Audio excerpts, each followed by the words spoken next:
Hello दोस्तों, कैसे हैं आप सब। आई होप सभी लोग मस्त होंगे। तो सबसे पहले तो स्वागत करते हैं आप सभी का इस प्यारे से channel study Guru with Pintu sir में। तो दोस्तों, ये त्रिभुज का सेकंड पार्ट है। फर्स्ट पार्ट में हमने त्रिभुज के बेसिक कॉन्सेप्ट को सिखाया था और लगभग एक्सरसाइज 6.1 में जितने भी कॉन्सेप्ट प्रयोग होंगे हमने पहली वीडियो में कवर कर दिया था। तो इस वीडियो में केवल हम एक्सरसाइज के सवालों को हल करेंगे। तो दोस्तों, अगर आप पहली वीडियो नहीं देखे हो तो सबसे पहले आप जा करके पहली वीडियो को देख लीजिए। यदि आप पहली वीडियो नहीं देखे रहेंगे तो आपको यह सवाल और ये एक्सरसाइज 6.1 बिल्कुल समझ में नहीं आएगा। तो दोस्तों चलिए हम स्टार्ट करते हैं एक्सरसाइज को। तो पहला सवाल क्या कह रहा है, देखिए पहला सवाल क्या कह रहा है। कह रहा है कि कोष्ठकों में दिए शब्दों में से सही शब्दों का प्रयोग करते हुए रिक्त स्थानों को भरिए।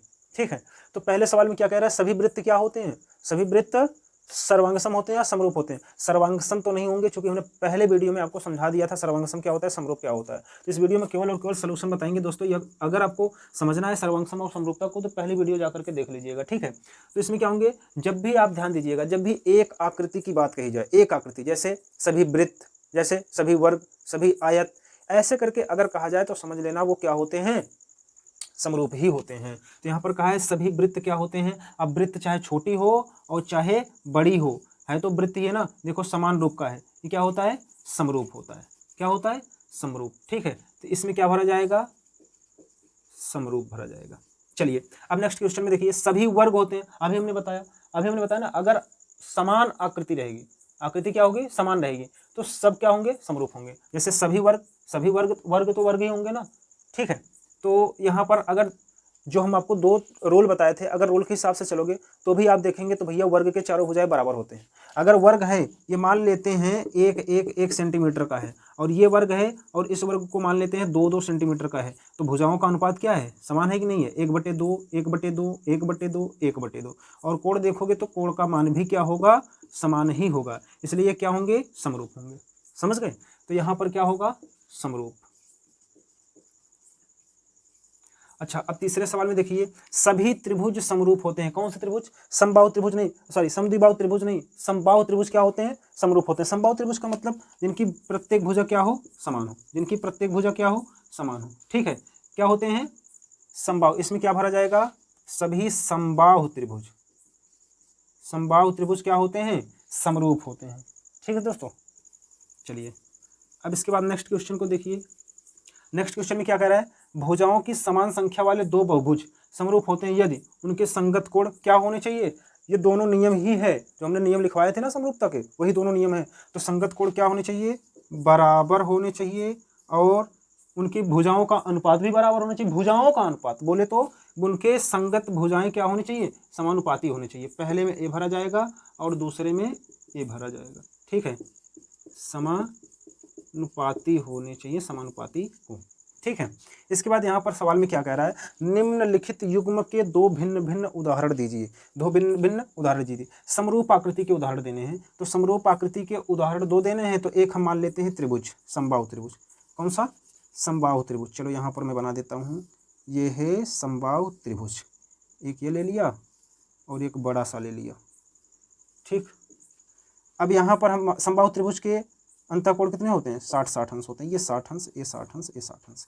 मान लेते हैं ए बी सी और पी क्यू आर।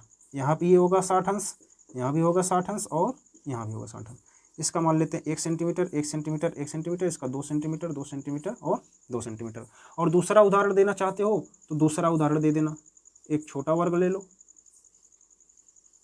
एक छोटा वर्ग ले लो और एक बड़ा वर्ग ले लो। ठीक है, इसका 1 सेंटीमीटर मान लेना, 1 सेंटीमीटर, 1 सेंटीमीटर, और इसका 2 मान लेना, इसका भी 2 मान लेना, इसका भी 2 मान लेना, और वर्ग की चारों भुजाएं क्या होती हैं, बराबर होती हैं। ये कैसी आकृति है, समरूप आकृति। ये कैसी आकृति है, समरूप आकृति है। ये पहला एग्जाम्पल है और ये दूसरा एग्जाम्पल है। समझ में आया दोस्तों, समरूप आकृतियां हैं। अब यहाँ पर बताने हैं ऐसी आकृति जो समरूप नहीं है। ऐसी आकृति बताओ जो समरूप नहीं है, कोई सा भी दो ले लो। ये मैं मिटा दे रहा हूँ, ठीक है, और इसी जगह पर हमें कवर करना है इस सवाल को भी। यहाँ से मैं इसको इरेज कर दे रहा हूँ।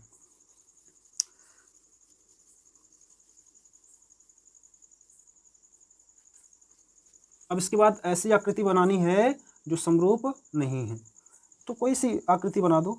देखो, जैसे हम एक मान लेते हैं समलंब चतुर्भुज। क्या, समलंब चतुर्भुज। ये है समलंब चतुर्भुज, A B C and D.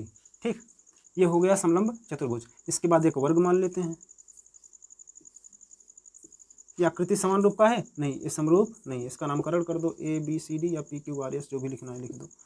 PQRS ये समरूप नहीं है क्योंकि एक वर्ग है और एक समलंब है। अगर दूसरा बनाना चाहते हो तो दूसरा बना लो। ये पहला है और ये दूसरा रहेगा। एक त्रिभुज बना दो, ये हो गया, और एक आयत बना दो, ये हो गया। इसका नाम ABCND, ठीक है, या फिर PQRS, जो भी आप लिखिए। ये है त्रिभुज, ये क्या है? त्रिभुज, और ये है आयत, ठीक है। डिफरेंट आकृति बनाना, और डिफरेंट आकृति क्या कहलाते हैं? ये समरूप नहीं होते हैं, ये समरूप नहीं है दोनों। एक समलंब वर्ग और दूसरा त्रिभुज और आयत, दो बताने थे। सवाल में देखो क्या है, दो भिन्न उदाहरण दीजिए। तो एक उदाहरण ये हो गया, एक उदाहरण ये हो गया, ठीक है। चलिए अब इसके बाद भैया अब सवाल नंबर 3 देखिए। सवाल नंबर 3 में क्या कह रहा है? सवाल नंबर 3 में कह रहा है कि बताइए निम्नलिखित चतुर्भुज समरूप है या नहीं है। ये चतुर्भुज है, एक ए चतुर्भुज है। तो भैया ए वर्ग है, ये क्या है? वर्ग है। और ये क्या है? समांतर चतुर्भुज है। ये है समांतर चतुर्भुज, ठीक है, समांतर चतुर्भुज। अच्छा, हमने आपको क्या बताया था? हम समरूपता के नियम में 2 नियम बताया था। पहला नियम तो ये बताया था दोनों आकृतियों के संगत कोण बराबर होने चाहिए। और इसके बाद हमने बताया था संगत भुजाओं का अनुपात भी बराबर होना चाहिए। तो भैया देखिए, यहाँ संगत भुजाओं का अनुपात तो बराबर है। यहाँ 1.5 है तो ये 3 है, यहाँ 1.5 है तो ये 3 है, यहाँ भी 1.5 है तो 3 है, यहाँ भी 1.5 है तो 3 है ना। संगत भुजाओं का अनुपात तो बराबर है, लेकिन क्या इनके कोण बराबर हैं? ये देखो 90 अंश पर हैं और ये 90 अंश पर लग रहे हैं, नहीं ना। तो यहाँ पर अगर लिखना चाहते हो तो लिख लेना चतुर्भुज PQRS। यहाँ पर अगर लिखना चाहते हो तो उत्तर में लिख लेना। उत्तर में क्या लिखोगे? चूंकि चतुर्भुज, मैं शॉर्ट में लिख देता हूँ, चतुर्भुज ABCD तथा चतुर्भुज PQRS। इसके बाद यहीं पर लिख देता हूँ कि संगत कोण बराबर नहीं है, इसलिए चतुर्भुज ABCD तथा चतुर्भुज PQRS समरूप नहीं। ठीक हो गया, यही इसका आंसर। बस इतना ही लिखना था। आई होप दोस्तों आप समझ गए होंगे पूरे एक्सरसाइज को। ये बिल्कुल कुछ नहीं था यदि आप पहली वीडियो देखे हो तो, ठीक है।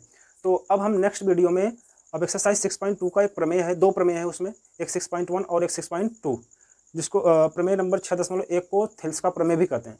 तो दोस्तों ये बहुत इंपॉर्टेंट प्रमेय है। अब नेक्स्ट वीडियो को देखना ना भूलें।